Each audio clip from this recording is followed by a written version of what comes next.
ব্যথা হয়েছে 2 মাসের মতো। একটু জোরে বলেন। 2 মাস। হ্যাঁ।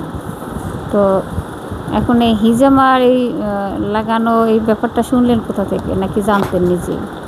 মোবাইলে দেখা হচ্ছে। মোবাইলে দেখে। আচ্ছা, তো আপনি এখন বলেন, আপনার তো হিজামা নেওয়া হইলো, হ্যাঁ? হুম। আপনার এখন কেমন লাগতেছে হিজামা দেওয়ার পরে? আর আগে কেমন ছিল ব্যথা?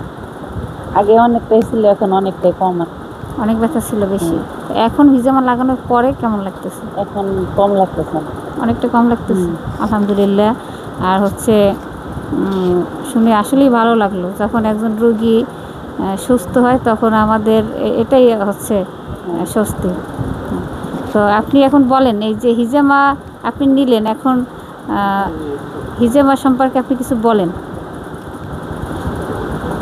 না, এটা অন্যদের সম্পর্কে কিছু বলেন, অন্যরা যাদের ব্যথা এটা আছে। আমি জানি যে এটা সুন্নতি পদ্ধতি, এটা নিলে আর কি অনেকটাই ভালো।